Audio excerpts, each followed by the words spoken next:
page turners, and welcome back to the channel. I'm Matthew, the man with a hat who reads.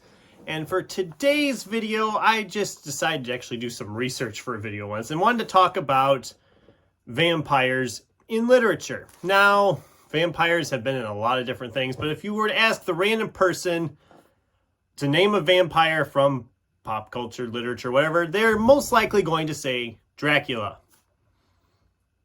Or Edward and any of them other Twilight people, but we don't talk about Twilight. So, Dracula is, of course, probably the most well-known, famous of them, but it actually doesn't start with Dracula. So, in doing some research, the earliest references I could find into vampire literature was around the 1720s and 30s. Now, this is kind of when there was a whole craze going on around Europe where they were bound to determine there were vampires everywhere. Kind of similar to like the Salem witch trials in America, only they were more concerned about vampires over there. But one of the earlier things I could find was there was a German poet by the name of Goethe who in 1797 wrote a poem called The Bride of Corinth. Now, obviously this was in German and I had to find a translator to translate it online, but did find it in English. And one of the stanzas really kind of rang through to the whole vampire thing, even though they never mention it outright as vampires in this poem. It's essentially the guy's bride-to-be has passed, and all of a sudden she shows up at his door, seemingly alive, but it does mention different things similar to the vampire craze, of course, with she was cold as ice while he was still warm. She wouldn't eat anything. She just seemed different. But the one line that really got me here, the one stanza here, I'm going to read it to you here. From my grave to wander I am forced, still to seek the God's long severed link, still to love the bridegroom I have lost, and the lifeblood of his heart to drink. Which that's amazingly creepy, and it's really it's really well done, that stanza. I loved that. The first reference I could find in English literature to vampires was John Polidori's The Vampire, spelled with a Y instead of an I, from 1819, about a mysterious aristocrat who seduces young women only to drain their blood and then disappear. So, clearly, the vampire craze in English literature got its start there, and I'm sure that Mr. Stoker, who is well known for Dracula, obviously took some links from that and some ideas from that. Others from that early era, you have a book called Varney the Vampire from 1847, which was the first story to refer to vampires having sharpened teeth, which is very interesting that they had all these other references, but they never really referred to that. And then there was one from Sheridan Le Fanu,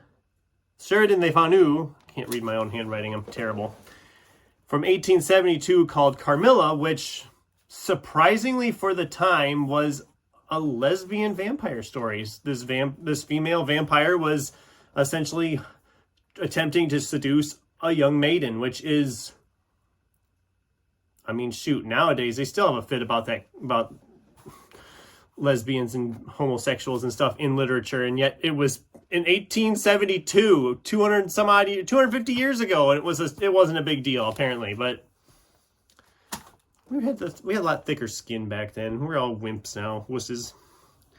And obviously, the most definitive, of course, would be Bram Stoker's Dracula. This is from 1897. He gave us the most development of the vampire mythos. Due to his writing, a lot of people still freak out around Transylvania as just a general rule because, you know, it's vampires. But it's also the first time that the vampire mythos and the Dracula obviously started its own mythos. It's the first time we were referenced to Van Helsing, which of course, anything that's anywhere connected with vampires or Dracula anymore, there is some reference in there to Van Helsing as well, being the vampire hunter he is. So it's kind of fun that it all started right there, and yet here we are 200 some odd years later, and we're still fascinated by vampires almost to an unhealthy degree. By the 1900s, writers were starting to merge the vampire genre into other genres because they figured you can't just do a gothic type novel like Dracula anymore. You had to have something else going with it.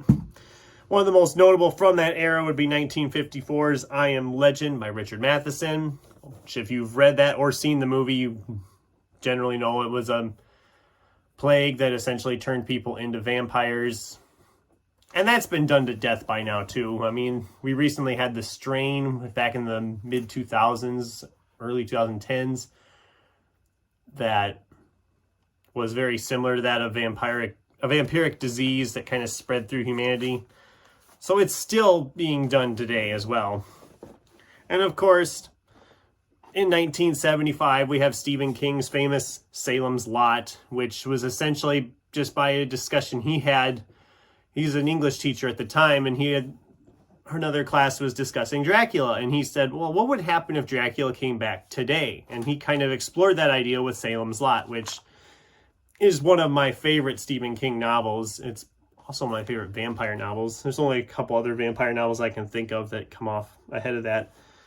Obviously this one. Because as we got into the 2000s, you still had some of the general horror, but you had more mashup stuff. For example, you had Seth Grahame-Smith's Abraham Lincoln Vampire Hunter, which I still love this freaking cover art on the back cover. I love this book, unironically. And they made a movie of it, and the movie bombed, but I loved the movie too. I thought it was fantastic. So if you're looking for a good spooky season type watch that's not really spooky, a little bit more goofy and fun, then there you go. You're welcome. But you still have your horror titles like John Lindquist's Let the Right One In, which was adapted into multiple films and is another really good one if you haven't read it or seen the movies. You have your urban fantasy types like the Dresden Files. Pretty much any urban fantasy series has a vampire in it somewhere. And there's still the vampire romance like Twilight, but it's sad to me that that's what people think of when they think of vampires, but whatever. Anyway, this was just a fun video I kind of wanted to do talking about vampire literature, and there's so much more information out there. I just kind of touched on some highlights, but I want to leave you with a quote from another vampire novel I've enjoyed called Blood Oath by Christopher Farnsworth. Blood Oath essentially is that the president has a vampire pretty much as his personal guardian of sorts. He can take care of the more supernatural threats to the government and whatever. So anyway, this is a quote from that